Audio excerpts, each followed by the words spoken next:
तो आज हम जो टॉपिक पढ़ने जा रहे हैं वो है यूजीसी ने जेआरएफ हिस्ट्री का टॉपिक, जो कौन सा है, प्रागैतिहासिक काल। आज हम इसमें प्रागैतिहासिक काल के बारे में पढ़ेंगे। तो स्टार्ट करते हैं।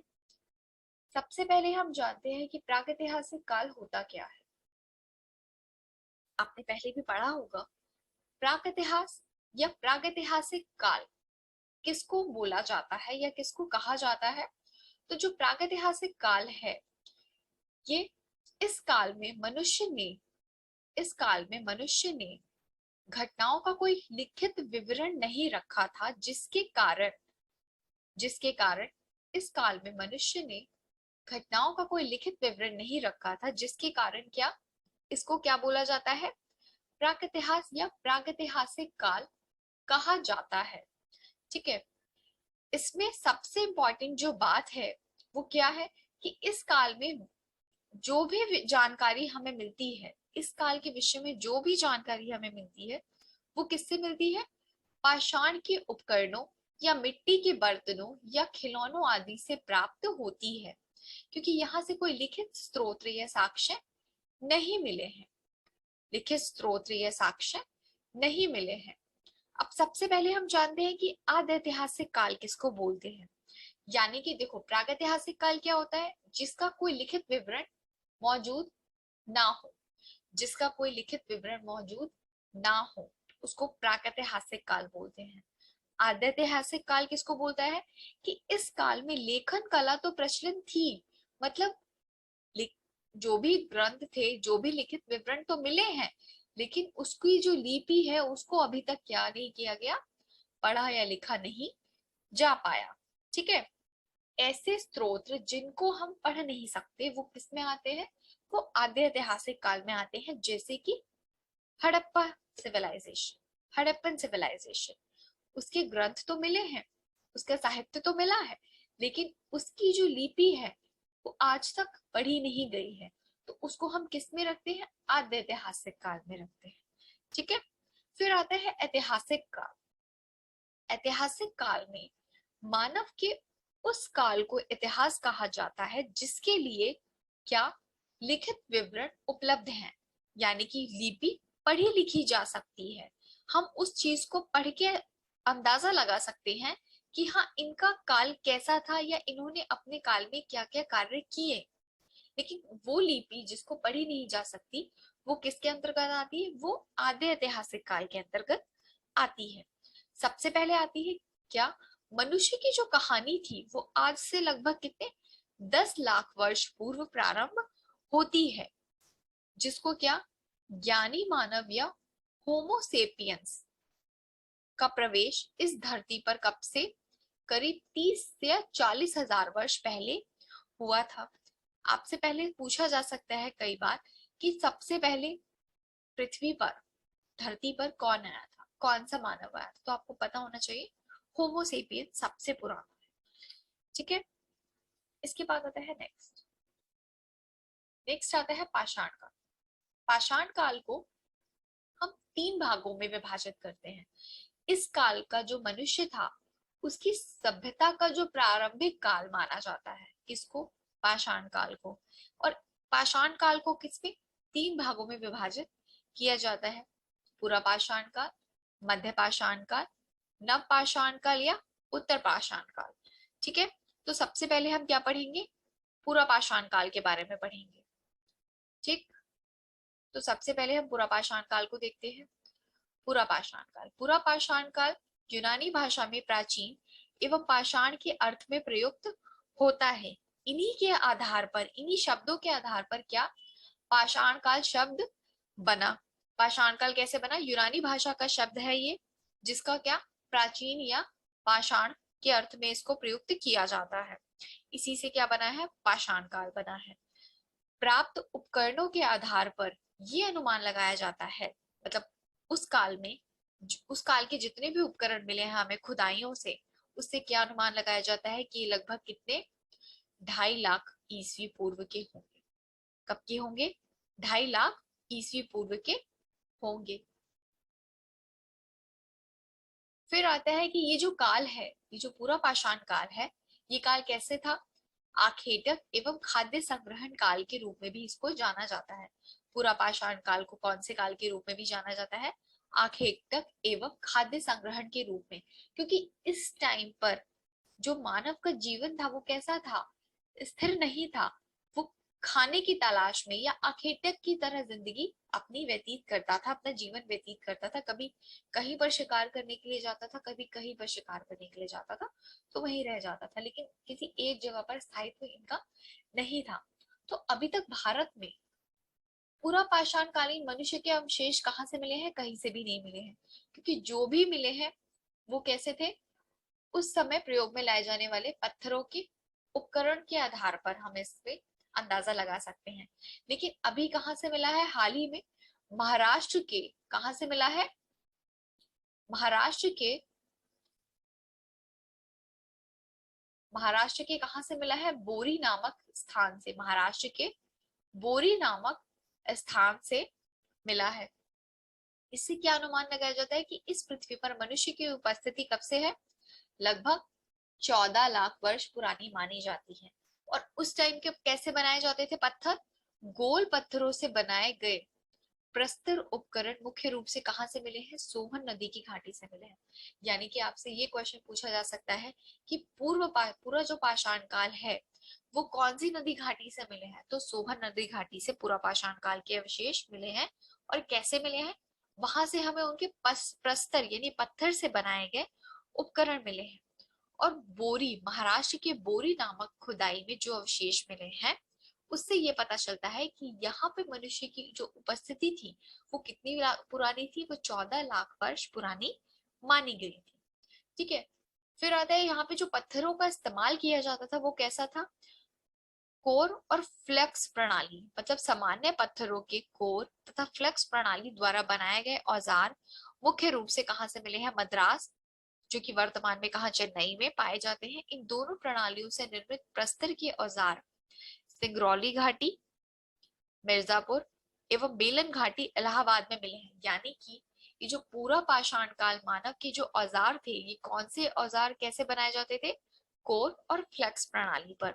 कहाँ कहाँ से मिले हैं हमें? पहले तो ये कहाँ से मिला है? मद्रास। मद्रास कहाँ? चेन्नई में मिला है। इसके बाद कहाँ पे मिला है इसे? जो ये जो औजार है कहाँ पे मिले हैं? सिंगरौली घाटी कहाँ? मिर्जापुर में। और बेलन घाटी कहाँ? इलाहाबाद में। दो जगह हो गई। इन दो जगह से घाटी पूछे तो सिंगरौली घाटी और बेलन घाटी, जगह पूछे तो मिर्जापुर और इलाहाबाद। यहाँ से पूरा पाषाण काल के क्या मिले हैं? औजार मिले हैं। फिर आता है मध्य प्रदेश। मध्य प्रदेश का जो भोपाल है, यहाँ पे कौन सी भीमबेडका में क्या मिली है? गुफाएं मिली हैं। गुफाएं और शैलाश्रय भी मिले हैं। इस समय के मनुष्य का जीवन कैसा था? पूर्णतः शिकार पर निर्भर था। कैसा था? शिकार पर निर्भर था। मानव कैसा था पूरा पाषाण काल का? शिकारी था। वो क्या करता था?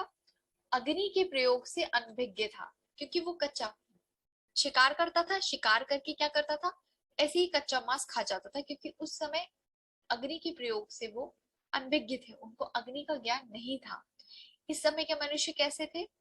निग्रोटो जाति के थे। पूरा पाषाण काल के मनुष्य कौन सी जाति के थे? निग्रोटो जाति के थे। यानी कि भारत में जो पूरा पाषाण युग है उसको कौन सा?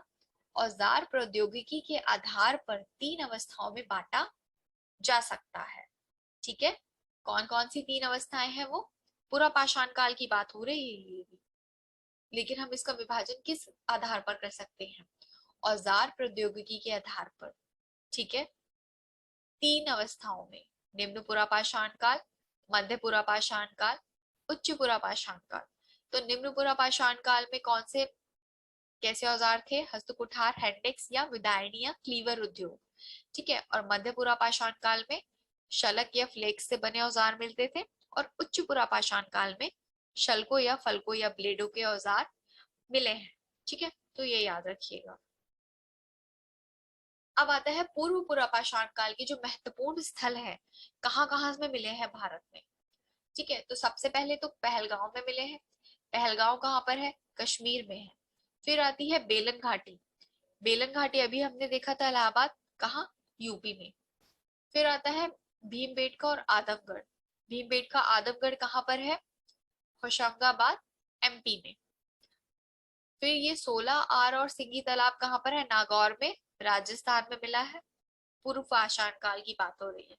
और नेवासा कहाँ पर है? अहमदाबाद, महाराष्ट्र जिले में। फिर आता है हुसंगी, हुसंगी गुलबर्गा कर्नाटक में। और अदिरमपक्कम, ये अदिरमपक्कम है, ये कहाँ पर है? ये भी तमिलनाडु में है। ठीक है, ये पूर्व पुरापाषाण काल के महत्वपूर्ण स्थल हैं, यहाँ से पाए गए हैं। इसके बाद आता है मध्य पुरापाषाण काल। मध्य पुरापाषाण काल के जो स्थल है वो कहाँ कहाँ से मिले हैं? भीमबेटका से, नेवासा से और पुष्कर से। उसके बाद कहाँ से? ऊपरी सिंध की रोहिणी पहाड़ियों से। कौन सी पहाड़ियों से? सिंध की रोहिणी पहाड़ियों से।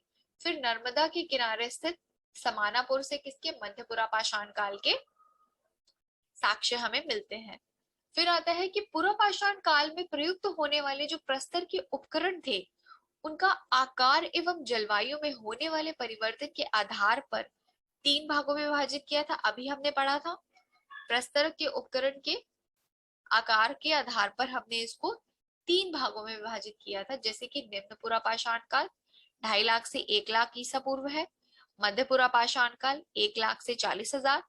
उच्च पुरापाषाण काल 40,000 से 10,000 ईसा पूर्व था। यानी कि आपसे कई बार ये क्वेश्चन पूछा जा सकता है कि मध्य पुरापाषाण काल का टाइम पीरियड बताइए कि ये कब से कब तक था। तो आपको पता होना चाहिए कि 1 लाख से लेकर के 40,000 ईस्वी पूर्व तक था। ठीक है, नेक्स्ट आते हैं मध्यपाषाण काल। अभी हमने पूर्व पाषाण काल की बात करी थी, अब हम किसकी बात कर रहे हैं? मध्यपाषाण काल की। तो इस काल में प्रयुक्त होने वाले जो उपकरण थे वो आकार में कैसे थे? बहुत ही छोटे हुआ करते थे, जिन्हें लघु पाषाणो उपकरण माइक्रोलिथ कहते हैं। क्योंकि ये कैसे थे? आकार में बहुत छोटे थे, इसलिए इनको कैसे कहा? उपकरण कहा गया है, माइक्रोलिथ कहा गया है। और जो पूरा पाषाण काल था उसमें प्रयुक्त होने वाले कच्चे पदार्थ जो थे वो किसके बने होते थे? काइटजाइट के बने होते थे। उनके स्थान पर अब क्या प्रयोग होने लग गया मध्यपाषाण काल में? जेस्पर, एजेट, चर्ट और चालसिडनी जैसे पदार्थों का प्रयोग होने लग गया। ठीक है, तो पहले पूर्व पाषाण काल में कौन से पदार्थ प्रयोग होते थे? तो पूर्व पाषाण काल में कार्जाइड होते थे। और मध्यपाषाण काल में आते आते ये लोग जेस्पर, चर्ट, एजेट जैसे जैसे इनका क्या हुआ? विकास हुआ, वैसे वैसे इन्होंने आगे अपनी चीजों में और ज्यादा उन्नति की। ठीक, तो इस समय के जो प्रस्तर उपकरण हैं वो कहाँ से मिले हैं? मध्यपाषाण काल के राजस्थान से, मालवा से, गुजरात से, पश्चिम बंगाल से, उड़ीसा से, ठीक है, आंध्र प्रदेश से और मैसूर से। ठीक है, यहाँ से क्या मिले हैं? मध्यपाषाण काल के प्रस्तर के उपकरण मिले हैं। और अभी कुछ अवशेष इसके कहाँ से मिले हैं? मिर्जापुर के सिंगरौली, बांदा एवं विंध्य क्षेत्र से भी प्राप्त हुए हैं। ठीक है, तो ये जो चीजें हैं, ये जो जगहें हैं, आपको अच्छे से याद रखनी है, क्योंकि आपके एग्जाम में डायरेक्टली यहाँ से क्वेश्चन पूछा जाता है हर बार। जैसे कि मध्यपाषाण कालीन मानव के जो अस्थि पंजर हैं उसके अवशेष कहाँ से मिले हैं? तो उसके जो अवशेष है वो कहाँ से? प्रतापगढ़, उत्तर प्रदेश की सरायनाहर और महादहा नामक स्थान से प्राप्त हुए हैं। तो आपसे कई बार ऐसे पूछ लिया जाएगा कि मध्यपाषाण कालीन मानव की जो अस्थि पंजर है वो कहाँ से प्राप्त हुए हैं? तो आपको पता होना चाहिए कि प्रतापगढ़ से, उत्तर प्रदेश के सरायनाहर से और महदहा नामक स्थान से प्राप्त हुए हैं। इसके बाद आता है जो मध्यपाषाण कालीन जीवन था। मध्यपाषाण कालीन जीवन कैसा था? वो भी शिकार पर ही आधारित था। ठीक है, लेकिन इस समय तक लोग क्या करते थे? पशुओं में कौन कौन से शिकार करते थे? गाय, बैल, भेड़, घोड़े और भैंसों का शिकार करने लग गए थे। लेकिन ये वह काल था जब अफ्रीका से आदि मानव ने विश्व के अनेक हिस्सों में क्या किया था? बसना शुरू किया था। कैसे? जो 50 से 70,000 साल पहले का माना जाता है। कृषि संबंधी सबसे पहले साक्ष्य कहाँ मिलते हैं? सांभर, राजस्थान में पौधे के बौने का है, जो कब से कब तक का है? ईसा से 7,000 वर्ष पुराना माना जाता है। कृषि का पहला साक्ष्य कहाँ से मिला? राजस्थान से मिला है। जो कैसा पौधा है? छोटा सा पौधा है। ठीक है, 7,000 साल पुराना है। फिर आता है मध्यपाषाण काल में अंतिम चरणों में कैसे साक्ष्यों के आधार पर हम क्या कह सकते हैं कि ये लोग कृषि करने लग गए थे और पशुपालन भी करने लग गए थे। और इस समय जितनी मिली समाधियां हैं उससे क्या पता चलता है कि ये लोग अंत्येष्टि क्रिया से भी परिचित थे। यानी कि पूरा पाषाण काल का मानव पूर्णतः कैसा था, शिकारी था। लेकिन मध्य पाषाण काल तक आते आते इन्होंने सोचा कि क्यों ना हम जिन जानवरों को मारते हैं उसका क्या किया जाए, उनका पशुपालन किया जाए, उनको पालना शुरू किया जाए। इससे क्या चीज मिलेगी हमें उनसे, दूध दही, मतलब ये सारी चीजें भी मिलेंगी और क्या चीज होगा, कृषि कार्य भी उनको हम लगा सकते हैं। ठीक है, तो ये चीज थी। और दूसरी क्या थी, अंत्येष्टि क्रिया करने लग गए थे ये लोग। ठीक है, इसके बाद आता है नेक्स्ट, बागौर और आदमगढ़। ये दो जगहें हैं कब की, छठी शताब्दी ईसा पूर्व के आसपास की हैं।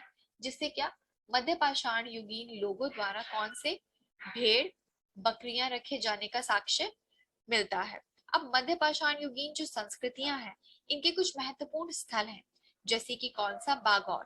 बागौर कहाँ पर है, राजस्थान में। लंगनाज गुजरात में है। इसके बाद आता है सराय नाहर, चौपानी मांडो, महागढ़ा और दमदमा। ये भी कहाँ पर है, ये यूपी के हैं। ये कहाँ के स्थल है, ये यूपी के स्थल है मध्य पाषाण युगीन। फिर आती है एमपी की भीमबेटका और आदमगढ़ की गुफाएं। ये कहाँ की है, एमपी की है। तो ये क्या थे, ये सारे मध्य पाषाण युगीन संस्कृति के महत्वपूर्ण स्थल थे जिनसे क्या एग्जाम में डायरेक्टली क्वेश्चंस आते हैं। तो आपको इनको अच्छे से याद रखना है। ठीक है, इसके आगे का लेक्चर हम नेक्स्ट क्लास में पढ़ेंगे। Thank you.